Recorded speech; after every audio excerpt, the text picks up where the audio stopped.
लगाए जाएंगे। किसानों का हाल हमेशा बदहाल होता है, किसानों का हाल हमेशा बदहाल होता है। जो महासम्मेलन का प्रोग्राम आज आयोजन किया गया था सदाकत आश्रम में, जिसमें राजकुमार शर्मा जी वरिष्ठ नेता हैं, उनके द्वारा कहा गया है बहुत ही जल्द किसान के सम्मान में, किसानों के अधिकार के लिए पूरे बिहार प्रदेश में आंदोलन किया जाएगा। जी, मोदी जी बिहार आ रहे हैं, फिर कोई राजनीतिक मंच साझा करेंगे, क्या कुछ करिएगा? मोदी जी की सिर्फ बात हवा हवाई होती है, इसके अलावा कुछ नहीं है। इसी क्रम में एक दलित बेटी का एक न्याय की बात थी, जो आप लोग को पता होगा, उसमें मीडिया बंधुओं ने बड़े ही हमें मदद किया था। वह सुनीता किंडी कांड में, जो मुजफ्फरपुर जिला अंतर्गत के सकरा प्रखंड बाजीराव ग्राम की निवासी थी, लाल देवराम की पुत्री, जो एक दलित की बेटी थी, और वह यूट्रस के इलाज के लिए एक डॉक्टर के पास जाती है, जहां पे डॉक्टरों ने उसे गुमराह करके दोनों किडनी निकाल के और मरने के लिए छोड़ देता है।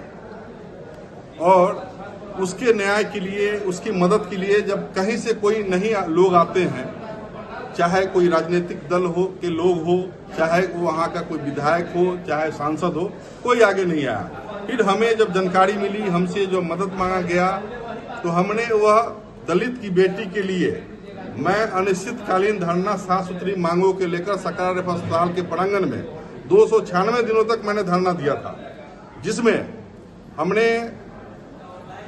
पीड़िता परिवार के आर्थिक मदद के लिए वर्तमान बिहार सरकार, केंद्र सरकार से 25 लाख रुपए का डिमांड किया था। पीड़ित को जिंदगी बचाने के लिए किडनी की व्यवस्था की हमने मांग किया था। उसके 3 छोटे छोटे बच्चे थे, उसके पढ़ाई लिखाई जो सरकारी खर्चे पर उसका जो है व्यवस्था हो, उसकी हमने बात रखा था। पूरे जिला में, प्रदेश में जितने अवैध नर्सिंग होम, अल्ट्रासाउंड केंद्र जो संचालित हो रहा था, उसको पूरी तरीके से बंद करने की बात की गई थी। ये तमाम 7 सूत्री मांगों को लेकर हमने सकरा रेफर अस्पताल के प्रांगण में धरना बैठा था, जिसमें मेरा 6 मांग को पूरा कर दिया गया था। नीतीश कुमार स्वयं आए थे मुजफ्फरपुर में, पीड़ित से मिले, 5 लाख रुपए का चेक भी उन्होंने दिया। लेकिन दुख की बात यह है, हमने आप लोगों के जरिए, हमने मुजफ्फरपुर धरना स्थल से हमने कहा था कि हमारे मोदी जी दलित की बात करते हैं, दलितों के रहनुमा बनते हैं, लेकिन एक दलित की बेटी को उन लोगों ने, चाहे वो बिहार सरकार हो, नीतीश कुमार जी हो, चाहे मोदी जी हो, ये दोनों बिहार और राज्य सरकार और केंद्र सरकार मिलके एक दलित की बेटी की जिंदगी बचाने की किडनी की व्यवस्था नहीं कर पाया, जो कि बहुत ही शर्म और दुख की बात है। जी सर, आप चुनाव भी लड़ रहे हैं इस बार अपने क्षेत्र में, मतलब क्या कांग्रेस पार्टी से चुनाव जीतते तो सबसे बड़ा काम आप क्या कीजिए? जी, सबसे पहले देखिए, बहुत ही भ्रष्ट है आज के समय में। आप जाओ, थाने चले जाओ, हॉस्पिटल चले जाओ, एजुकेशन डिपार्टमेंट में, आप किसी भी दफ्तर में चले जाओ, ब्लॉक में चले जाओ, सभी जगह सबसे ज्यादा भ्रष्ट है। ये सबसे पहले हम भ्रष्ट मुक्त करेंगे।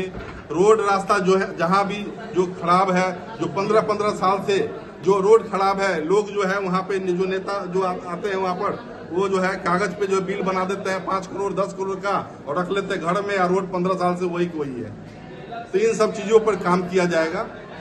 मैं चैनल के माध्यम से अपने मुजफ्फरपुर जनता से क्या अपील करना चाहता हूँ? मैं सिर्फ मुजफ्फरपुर जनता को ही नहीं, मैं किसान प्रकोष्ठ बिहार प्रदेश के हम उपाध्यक्ष भी हैं, इस नाते से भी हम पूरे प्रदेशवासी को कहेंगे, इस बार के जो चुनाव विधानसभा होने वाला है, इसमें एक सही उम्मीदवार को सभी विधानसभा में लोग जो है चुने, जो कि अभी हमने जिस तरीके से कहा, जहां पे 20 सालों से न पानी की सुविधा है, न नदी की सुविधा है, न तालाब की सुविधा है, सुखाड़ है, किसानों की तमाम तरह की समस्या है।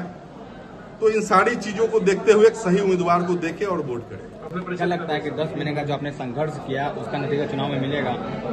बिल्कुल बिल्कुल। उस समय भी सभी समाज के सभी वर्ग के लोग हमें बिल्कुल मदद किया था। और आज जो है आप देख सकते हैं कि हमने जितने लोग मतलब किडनी कांड ही नहीं आप क्या कह सकते हैं, पिंकी सनी मूत्र नली कांड, ये संजय महतो हाइड्रोसिल कांड, एजाज हत्याकांड, ऐसे दर्जनों संगीन मामला था जिसको यह परवीन कुमार ने सकरा के लिए लड़ाई लड़ा है और जब तक ये सांस है ये लड़ता रहेगा। परवीन कुमार समाज सेवक।